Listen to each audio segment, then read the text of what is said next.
Bodies coming off a bye week never return exactly the same, even cuando parecen prontos.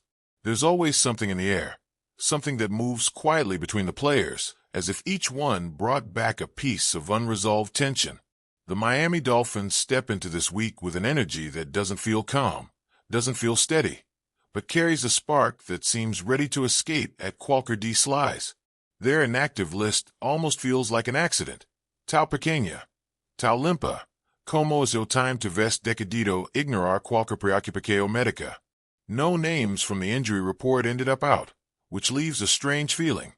Relief mixed with an uncomfortable question about what this means beneath the surface. Darren Waller returning creates a disturbance that doesn't need explanation. He comes back activated from injured reserve, not making noise, not trying to demand attention, yet everyone knows how quickly his presence shifts the field. It's impossible not to feel something uneasy when a player like him reappears exactly when the team looks like it might tighten its rhythm. His routes, his timing, that silent awareness he brings, it doesn't simply fit back in. It pushes the field in another direction. Austin Jackson is the other return that changes the environment. People might talk about technique or adjustments, but that's not what makes his reactivation important. It's the sense that something withheld is suddenly released. He doesn't carry the posture of someone recuperating. Instead, he stands like someone who waited too long to step back into the noise.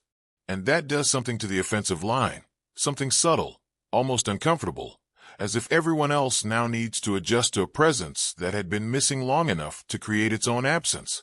Benito Jones was listed questionable with that ankle, but seeing him active triggers a different kind of thought. Sometimes a player steps back onto the field, not because everything is perfect, but because stepping aside would create a bigger wound. Watching him move, it's difficult to know if the ankle agrees with the decision or if he's simply pretending it does. And when a lineman hides discomfort, it always lingers in the minds of those paying attention. How much force is being borrowed? What cost will be paid later? Then there's Rasul Douglas, returning after 2 games away. 2 weeks may sound small, but for a player with his style, his presence, it changes the whole pulse of the secondary. You expect certainty from him, but coming back from a foot and ankle issue invites suspicion. Not distrust, suspicion. Will he move with that same sharpness? Will he react without hesitation? Or will there be a moment, even a single one, when that absence reveals itself? You look at him and wonder if his timeout cleared his head or stirred something unresolved. The inactive list forms almost like a shadow behind all the motion. Taj Washington appears there, the second-year receiver who still seems caught between potential and clarity. Being inactive this week may not mean anything dramatic, though it never feels that simple.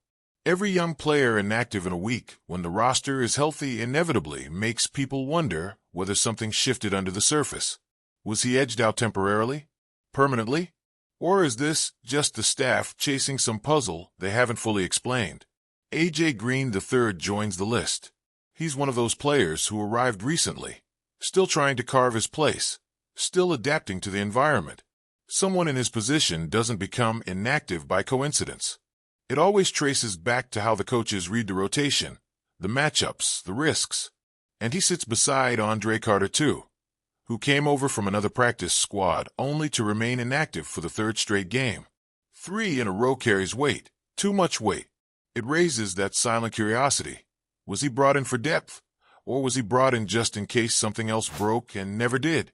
Caleb Johnson, on the other hand, rises from the Dolphins' own practice squad into the active list. This kind of move always feels almost improvised on the outside, but inside the team it usually comes from something stirring during the week. And every time a player like him steps into a game day as active, the question appears, will he find a moment no one anticipated? Special teams often becomes the unexpected stage, where these players pull something loose from the flow of the game. A tackle, a forced mistake, a spark that wasn't part of the plan but suddenly defines everything. Matthew Butler is the last inactive, pushed aside by Zeke Biggers, the 7th-round rookie, who has been quietly rising in the rotation. It's one of those movements that leave a mark.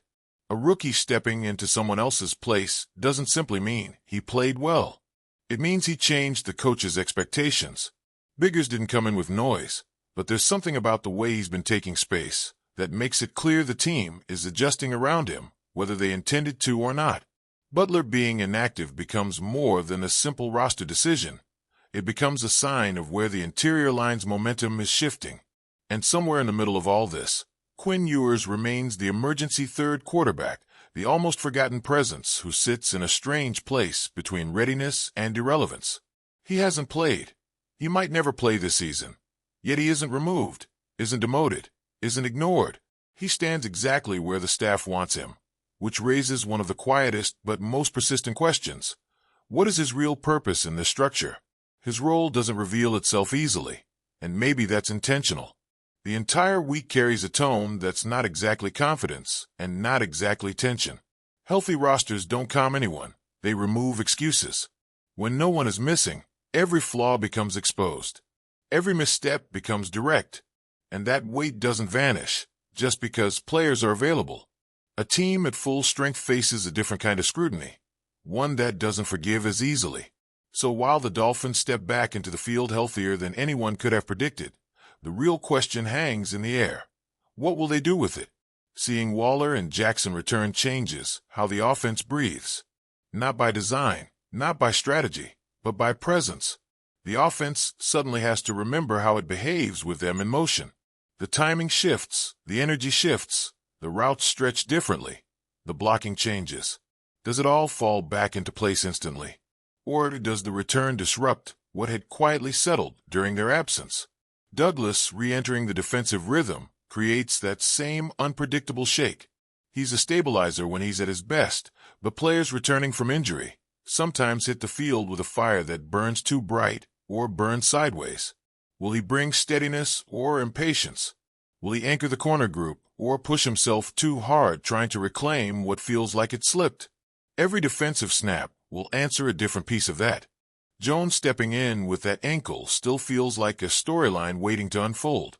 Watching him operate inside the line will expose whether the injury is behind him or following him. He might hold strong the entire game, or he might have a moment where the injury reveals itself, and everyone understands he was fighting to stay upright all along. The inactive group tells a different story, one that doesn't show up on the field but shapes everything around it. Washington staying out brings a hint of uncertainty about where he fits now. Green and Carter staying inactive again fuels the thought that the roster pieces are shifting around them faster than they're able to keep up.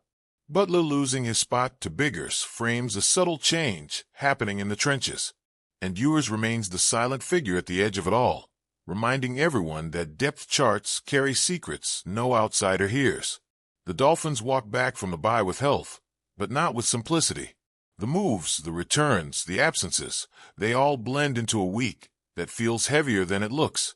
Something about this lineup feels ready to tilt, ready to reveal something that hasn't been said out loud. Maybe it's the timing. Maybe it's the way the roster aligned. Maybe it's the sense that everything is set in place, and now the only thing left is to see what breaks first. One way or another, the field is going to answer every unspoken question. Not with clarity, not with comfort, but with the raw truth of what a fully available team chooses to become the moment the game begins.